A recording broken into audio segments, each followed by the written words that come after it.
हरे कृष्णा। ओम नमो भगवते वासुदेवाय। भगवान श्री विष्णु के आशीर्वाद से एकादशी माता को ये विशेष अधिकार प्राप्त हुआ है कि वे हर एकादशी के व्रत और पूजा को अपने आशीर्वाद से प्रभावी बनाती हैं।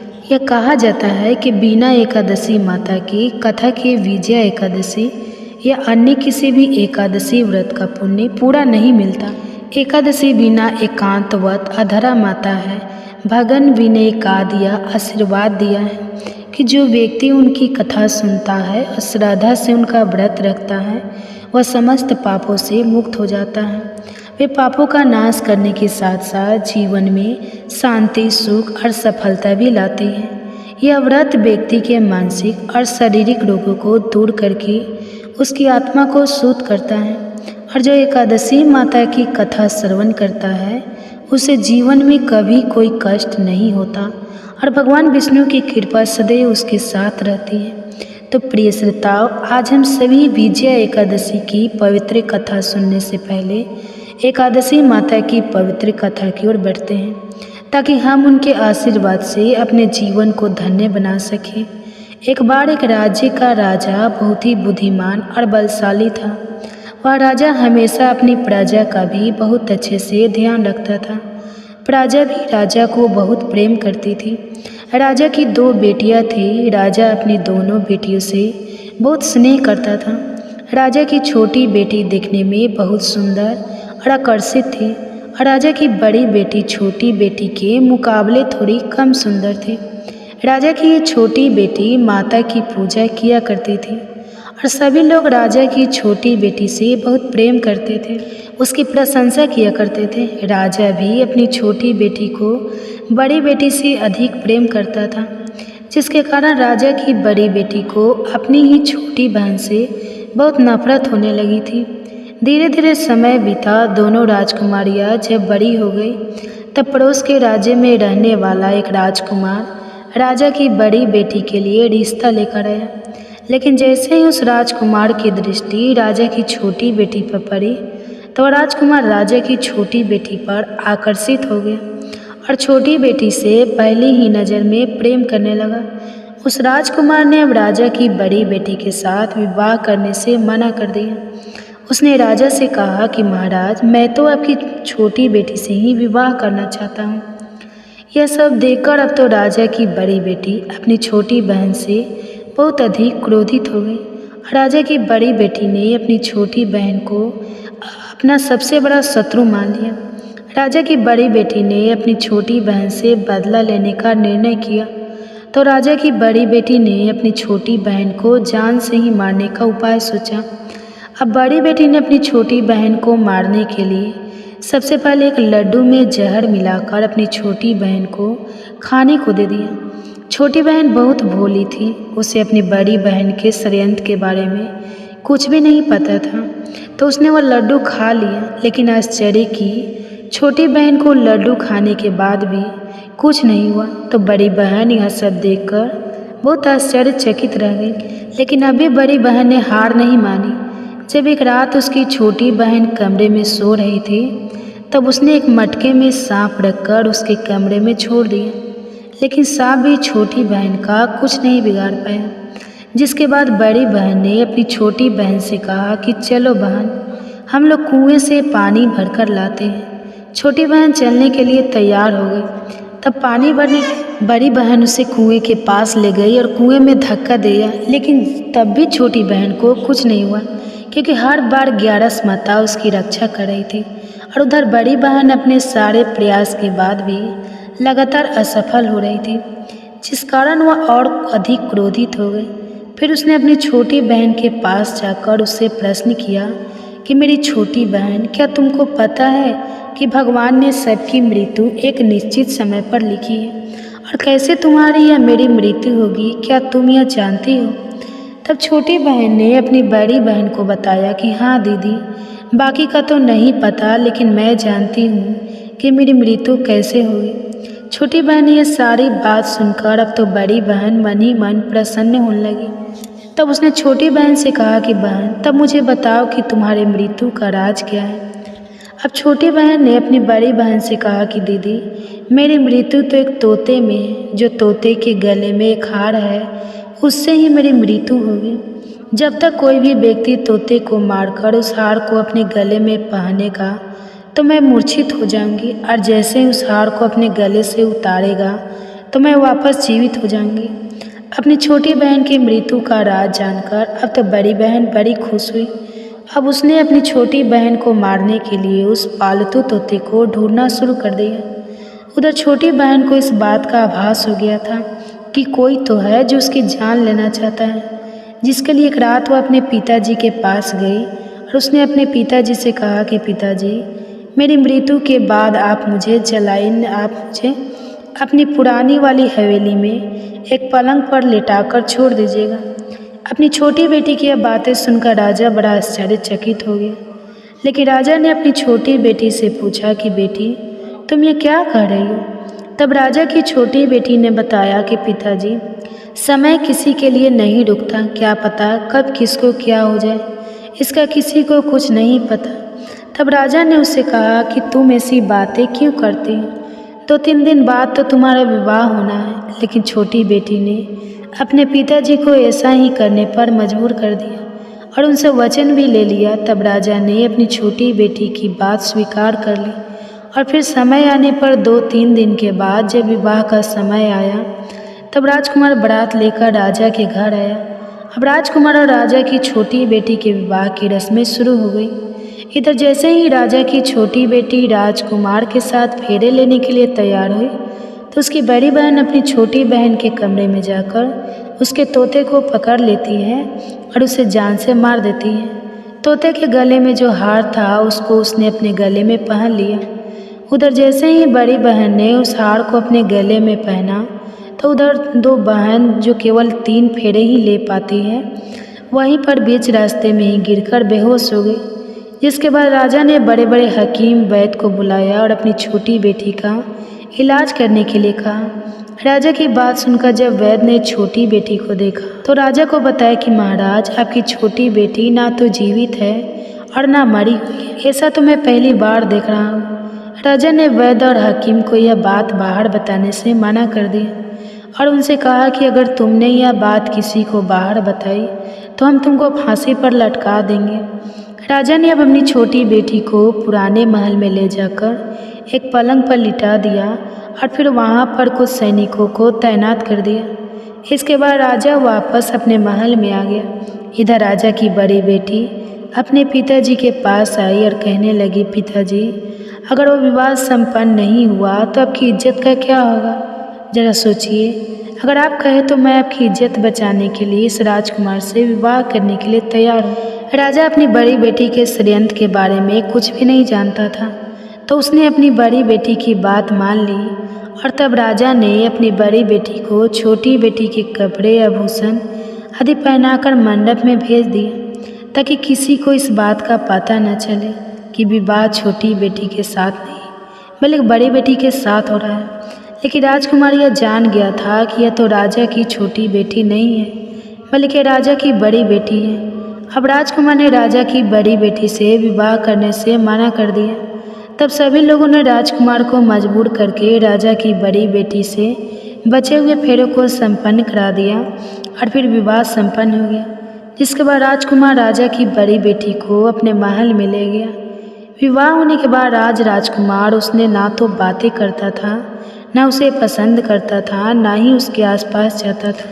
राजकुमार ने तो यह फैसला भी कर लिया था कि चाहे कुछ भी हो जाए वो अपनी प्रेमिका को ढूंढ कर रहेगा और जान कर रहेगा कि उसके साथ हुआ क्या है। फिर एक दिन राजकुमार अपने घोड़े पर सवार होकर राजा के पुराने महल के पास पहुंच गया, जहां पर उसने कुछ सैनिकों को देखा। महल के पास पहुंचकर राजकुमार ने जब महल को ध्यान से देखा तो वह समझ गया कि यह तो हमारे ससुर जी का ही महल है। तब राजकुमार ने सैनिकों से पूछा कि तुम लोग यहाँ क्या कर रहे हो और इस महल के अंदर उस पलंग पर कौन लेटा है? जिसके बाद राजा के सैनिकों ने बताया कि यहाँ पर राजा की छोटी बेटी लेटी है। यह सुनकर राजकुमार को बड़ा प्रसन्न हुआ और वह तुरंत अपनी प्रेमिका के पास पहुँच गया, उसकी सेवा करने लगा। जैसे ही रात हुई तो राजा की छोटी बेटी उठकर खड़ी हो गई। अब तो राजकुमार यह सब देखकर और खुश हो गया। उसने अपनी प्रेमिका से पूछा कि तुम यहाँ क्या कर रही हो? तुम मेरे साथ मेरे घर चल कर आओ। तुमने विवाह बीच में से अधूरा क्यों छोड़ दिया? तब राजकुमारी ने राजकुमार को सारी बातें बता दी कि मेरी जान एक तोते में बसती थी और यह बात मैंने सिर्फ अपनी बड़ी बहन को बता दी थी। मुझे पता है कि उसने ही मुझे मारने का प्रयास किया है। उसके पास एक हार है जिसको वह सुबह पहन लेती है और रात को उतार कर रख देती है। जब तक वह हार को पहने रखती है तब तक मैं मूर्छित रहती हूँ, और जैसे ही वह हार को उतार देती है तो मैं जीवित हो जाती हूँ। और जब तक मेरी बहन के पास वह हार रहेगा तब तक मैं ऐसे ही जीवित और मूर्छित होती रहूँगी। अगर मेरी बड़ी बहन के पास जो हार है वह मेरे हाथ लग जाए तो मैं हमेशा के लिए जीवित हो जाऊँगी। सारा रहस्य जानकर राजकुमार ने छोटी राजकुमारी के साथ ही रहने का निर्णय ले लिया और उसने अपने बचे हुए सारे फेरे उस पलंग पर लेटी हुई छोटी राजकुमारी के साथ पूरे कर लिए और अपना विवाह भी पूर्ण कर लिया और वह वहीं पर रहने लगा। देखते ही देखते समय बीतने पर कुछ दिनों में छोटी राजकुमारी गर्भवती हो गई। एक दिन राजकुमार को किसी काम से बाहर जाना पड़ा। तब राजकुमारी के पेट में बहुत तेज से दर्द उठा, जिसके बाद उसने एकादशी माता का आंगन किया। जिसके बाद वहाँ पर माँ प्रकट हुई और उन्होंने उसका प्रसव कराकर उसे प्रसव पीड़ा से मुक्ति दिलाकर एक पुत्र की प्राप्ति करवाई। और वहीं पर अचानक से तभी राजकुमार भी आ गया। राजकुमार ने ग्यारस माता को देखा तो वह आश्चर्यचकित हो गया और उसने तुरंत ग्यारस माता को प्रणाम किया। ग्यारस माता ने राजकुमार से कहा कि जब तुम्हारा पुत्र 5 वर्ष का हो जाए तब तुम अपनी पत्नी का हार इसके गले में डाल देना। देखते ही देखते राजकुमार और राजा की छोटी बेटी का पुत्र 5 वर्ष का हो गया। तो राजकुमार अपने बेटे से कहने लगा कि बेटा, मैं कुछ काम से बाहर जा रहा हूँ, तुम अपनी माता का ध्यान रखना। ऐसा कहकर वह वहाँ से चला गया। लेकिन जब राजकुमार वहाँ से बाहर जा रहा था तब बड़ी बहन के सैनिकों ने उसे देख लिया और बड़ी बहन को जाकर सारी बातें बता दी। इसके बाद बड़ी बहन ने अपनी छोटी बहन के पुत्र का अपहरण करवा लिया और उसको मरवा दिया। छोटी बेटी के पुत्र के 2 टुकड़े उसने करवा दिए। पहला टुकड़ा चक्के के पास छुपा दिया और दूसरा टुकड़ा अपने पलंग के नीचे छुपा लिया। लेकिन ग्यारस माता अपने भक्तों को किसी कष्ट में नहीं देख सकती, तो अपने भक्त का दुख दूर करने के लिए एक भिखारी का रूप धरकर बड़ी बहन के पास गए। जिसके बाद वह वहाँ पर भिक्षा मांगने लगी। तो बड़ी बहन ने अपने नौकरों से कहा कि जाकर भिक्षा दे दो। लेकिन जैसे ही नौकर ग्यारस माता को भिक्षा देने के लिए आए तो माता ने उन्हें मना कर दिया। कहने लगी कि मैं तो तुम्हारी महारानी से ही भिक्षा लूँगी। जिसके बाद बड़ी बहन खुद आकर ग्यारस माता को भिक्षा देने लगी। तब माता एक बिल्ली का रूप धारण करके उसके कमरे में चली गई और वहाँ पर छोटी बेटी के पुत्र के दोनों टुकड़ों को उन्होंने आपस में जोड़ दिया। टुकड़े जुड़ते ही वह राजकुमार वापस जीवित हो गया। तब ग्यारस माता उस नन्हे बालक को वापस लेकर आ गई। अब तक ग्यारस माता ने राजकुमार को सारा रहस्य समझा दिया था। अब राजकुमार अपने बेटे को लेकर बड़ी राजकुमारी के पास गया और कहने लगा कि अगर तुम इसका ध्यान अच्छे से रखेगी तभी मैं तुमसे बात करूँगा। अब वह नन्हा बालक बड़ी राजकुमारी के पास रहने लगा। एक दिन राजकुमारी अपने बच्चे से कहने लगा, बेटा आज तुम अपनी माँ से उनके गले का हार मांग लेना। अपने पिता की बात मानकर नन्हा राजकुमार अपनी माँ के पास गया और कहने लगा, माँ मुझे तुम्हारा हार चाहिए। यह सुनकर बड़ी राजकुमारी पहले तो बहुत क्रोधित हुई, पर उसे याद आया कि राजकुमार ने कहा था कि अगर मैं इस बच्चे का ध्यान अच्छे से रखूँगी तो ही वह मुझसे बात करेंगे। जिस कारण उसने अपने गले में पहना हुआ वह हार उस बालक को दे दिया और बालक ने वह हार तुरंत ले जाकर अपने पिता को दे दिया। तभी राजकुमार अपने बेटे को लेकर वहाँ से जाने लगा और अपनी पत्नी से कहने लगा कि मैं आज शाम को तुम्हारे साथ आकर खाना खाऊंगा। ऐसा कहकर वह अपने बेटे को लेकर वहाँ से चला गया। जिसके बाद वह सीधा राजा के पास गया और उन्हें सारी बातें सच सच बता दी। राजा अपनी बड़ी बेटी की सारी करतूतें सुनकर बहुत क्रोधित हुए। साथ ही उन्होंने अपनी ही परवरिश पर दोष भी लगाया और इसके अलावा राजकुमार को अपनी छोटी बेटी के साथ रहने के लिए आदेश दे दिए। इस प्रकार ग्यारस माता की कृपा से राजकुमार और राजा की छोटी बेटी अपने पुत्र के साथ सुखपूर्वक रहने लगे। प्रेम से बोलिए। महाराज युधिष्ठिर भगवान श्री कृष्ण के समक्ष अपने मन की जिज्ञासा प्रकट कर रहे हैं। धर्मराज युधिष्ठिर भगवान श्री कृष्ण से कहते हैं, हे मधुसूदन, आषाढ़ मास के शुक्ल पक्ष में आने वाली एकादशी का नाम क्या है और इस एकादशी का पालन करने की व्रत विधि क्या है? महाराज युधिष्ठिर की जिज्ञासा सुनकर भगवान मधुसूदन कहने लगे, हे पृथ्वी लोक के संरक्षण, ध्यान पूर्वक सुनो। मैं अब आपको वह कथा सुनाने जा रहा हूँ जो कि एक समय सृष्टि के रचयिता ब्रह्मा जी ने देवर्ष नारद को सुनाई थी।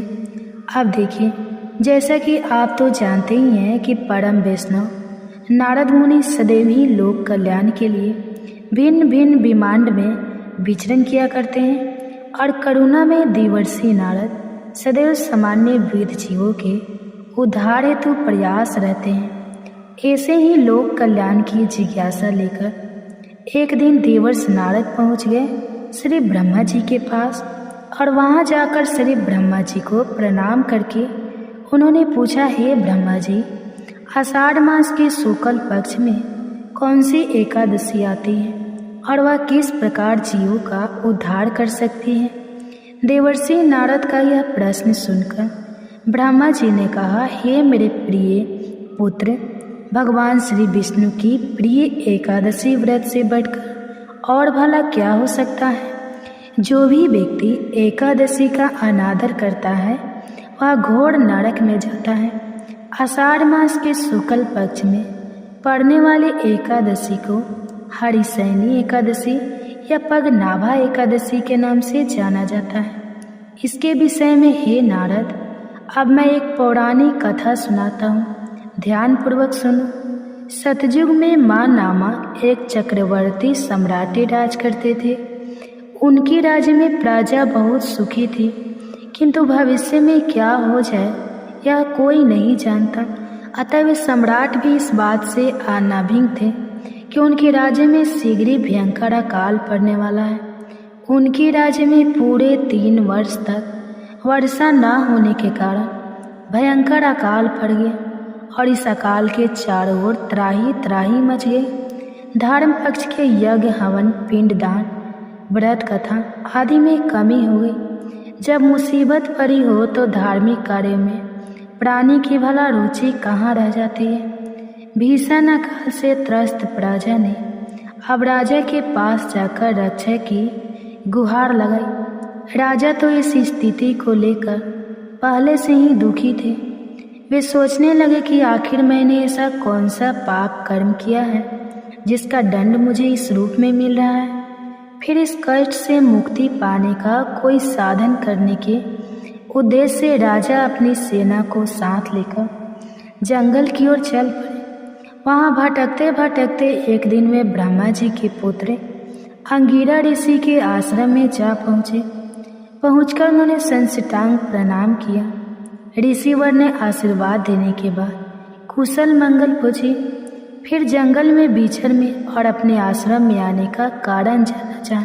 तब राजा ने हाथ जोड़कर कहा, हे महात्मा, मैं सभी प्रकार से धर्म का पालन करता हुआ भी अपने राज्य में अकाल का दृश्य देख रहा हूँ। आखिर किस कारण से ऐसा हो रहा है? कृपया इस समस्या का कोई समाधान बताइए। राजा की यह समस्या सुनकर महर्षि अंगिरा ने कहा, हे राजन, सब युगों से उत्तम यह सतयुग है। इसमें छोटे से छोटे पाप का भी बड़ा भयंकर दंड मिलता है। धर्म अपने चारों चरणों में व्याप्त रहता है। ब्राह्मण के अलावा किसी अन्य जाति को तप करने का अधिकार नहीं है। जबकि हे राजन, आपके राज्य में एक शूद्र तपस्या कर रहा है। यही कारण है कि आपके राज्य में वर्षा नहीं हो रही है। जब तक वह काल को प्राप्त नहीं होगा तब तक यह दुर्भिक्ष शांत नहीं होगा। राजन, दुर्भिक्ष की शांति उसे मारने से ही संभव है, किंतु राजा का हृदय एक नर अपराध शूद्र तपस्वी का वध करने के लिए तैयार नहीं हुआ। इसलिए उन्होंने कहा, हे देव, मैं उस निरपराध को मार दूं। यह बात मेरा मन स्वीकार नहीं कर रहा। कृपा करके आप कोई और उपाय बताइए। तब महर्षि अंगिरा ने कहा, राजन, फिर आषाढ़ मास के शुक्ल पक्ष की एकादशी का विधि विधान से पालन करो। इस व्रत के प्रभाव से आपके राज्य में अवश्य ही वर्षा होगी। अपनी समस्या का समाधान जानकर महाराज मांधाता ने मुनिवर को प्रणाम किया और उसके बाद वे अपनी सेना सहित अपनी राजधानी वापस लौटे। फिर चारों वर्णों सहित पगनाभा एकादशी का विधि पूर्वक व्रत किया। इस व्रत के पुण्य प्रभाव से राजा के राज्य में मूसलाधार वर्षा हुई और पूरा राज्य धन धन से परिपूर्ण हो गया। भगवान श्री कृष्ण महाराज युधिष्ठिर से कहते हैं, हे राजन, यह महान पुण्यदायी स्वर्ग और मोक्ष प्रदान करने वाली, सभी पापों को हरने वाली तथा उत्तम एकादशी व्रत है। आषाढ़ शुक्ल पक्ष में देवशयनी एकादशी के दिन जिन्होंने कमल पुष्प से कमल लोचन भगवान श्री हरि का पूजन तथा एकादशी का उत्तम व्रत किया है, उन्होंने तीनों लोकों और तीनों सनातन देवताओं का पूजन कर लिया। देवशयनी एकादशी के दिन मेरा एक स्वरूप राजा बलि के यहाँ रहता है और दूसरा क्षीर सागर में शेषनाग की सैया पर तब तक शयन करता है जब तक आगामी कार्तिकी एकादशी नहीं आ जाती। अतः आषाढ़ शुक्ल एकादशी से लेकर कार्तिक शुक्ल एकादशी तक मनुष्य को भली भांति धर्म का आचरण करना चाहिए। जो मनुष्य इस व्रत का अनुष्ठान करता है वह परम गति को प्राप्त होता है। इस कारण यत्न पूर्वक इस एकादशी का व्रत रखना चाहिए। एकादशी की रात में जागरण करके शंख चक्र और गदा धारण करने वाले भगवान श्री विष्णु की भक्ति पूर्वक पूजा करनी चाहिए। ऐसा करने वाले पुरुष के पुण्य की गणना करने में चतुर्मूर्ख ब्रह्मा जी भी असमर्थ है। हे राजन, जो इस प्रकार भोग और मोक्ष प्रदान करने वाले सर्व पापहारी एकादशी के उत्तम व्रत का पालन करता है, वह जाति का चंडाल होने पर भी संसार में सदा मेरा प्रेरणा करने वाला है। जो मनुष्य दीपदान पलाश के पत्ते पर भोजन और व्रत करते हुए चौमासा व्यतीत करते हैं, वे मेरे प्रिय हैं। चौमासे में भगवान विष्णु सोए रहते हैं, इसलिए मनुष्य को भी भूमि पर शयन करना चाहिए। सावन में साग भातों में दही, क्वार में दूध और कार्तिक में दाल का त्याग कर देना चाहिए। या फिर जो चौमासे में ब्रह्मचार्य का पालन करता है वह परम गति को प्राप्त होता है। राजन, एकादशी के व्रत से ही मनुष्य सब पापों से मुक्त हो सकता है, अतः सदा इसका व्रत करना चाहिए, कभी भूलना नहीं चाहिए। श्री ब्रह्मा जी देवर्षि नारद से कहते हैं, हे नारद, अब मैं देवशयनी एकादशी व्रत से संबंधित दूसरी पौराणिक कथा भी कहता हूँ, ध्यानपूर्वक सुनो। पौराणिक कथा के अनुसार एक बार राजा बलि ने तीनों लोकों पर अधिकार कर लिया था, जिससे देवी देवतागण परेशान हो गए। भयभीत होकर देवराज इंद्र भगवान श्री विष्णु से सहायता मांगने उनके पास पहुँचे। तब श्री हरि ने देवताओं की रक्षा हेतु वामन अवतार धारण कर लिया और भिक्षु के रूप में राजा बलि के पास दान मांगने पहुँचे। उन्होंने राजा बलि से 3 पग भूमि का दान मांगा, जिसमें वे पहले पग में समस्त दिशाओं सहित संपूर्ण पृथ्वी और आकाश को नाप लेते हैं। दूसरे पग में उन्होंने स्वर्ग को नाप लिया। अब तीसरा पग रखने के लिए कुछ भी शेष ना बचा, तो बलि ने अपना शेष आगे करते हुए निवेदन किया कि प्रभु, अपना तीसरा पग मेरे शीश पर रख लीजिए। राजा बलि की दान वर्ता देखकर भगवान विष्णु बहुत प्रसन्न हुए और बलि के इस दान और समर्पण से प्रसन्न होकर भगवान विष्णु ने बलि को पाताल का अधिपति बना दिया और वर मांगने को कहा। तब राजा बलि ने भगवान से पाताल लोक में ही बसने की इच्छा जताई। भगवान विष्णु ने अपने भक्त बलि की इच्छा पूरी की और पाताल लोक चले गए। भगवान के पाताल लोक में जाने से सभी देवी देवता और देवी लक्ष्मी अत्यंत चिंतित हो गए। अपने पति को वापस लाने के लिए माँ लक्ष्मी जी एक गरीब स्त्री का रूप धारण कर राजा बलि के पास पहुँचे। फिर राजा बलि को राखी बांधकर देवी लक्ष्मी ने उन्हें अपना भाई बना लिया और बदले में भगवान विष्णु को पाताल लोक से वापस ले जाने का वचन ले लिया। तब भगवान ने राजा बलि को निराश ना करते हुए यह वरदान दिया कि वह हर साल आषाढ़ शुक्ल एकादशी से कार्तिक शुक्ल एकादशी यानी कि 4 माह तक पाताल लोक में योग निद्रा में वास करेंगे। इस प्रकार श्री ब्रह्मा जी देवर्षि नारद से कहते हैं, हे नारद, इस व्रत को करने से भगवान विष्णु अत्यंत प्रसन्न होते हैं। अतः मोक्ष की इच्छा रखने वाले भक्तों को देवशयनी एकादशी का व्रत अवश्य रखना चाहिए। चतुर्मास व्रत भी इसी एकादशी के व्रत से आरंभ किया जाता है। कथा का सार यह है कि अपने कष्टों से मुक्ति पाने के लिए किसी दूसरे का बुरा नहीं करना चाहिए। अपनी शक्ति से और भगवान पर पूरी श्रद्धा और विश्वास रखकर संतों के कहे अनुसार सत्कर्म करने से बड़े कष्टों से भी सहज ही मुक्ति मिल जाती है। ये थी देवशयनी एकादशी व्रत कथा।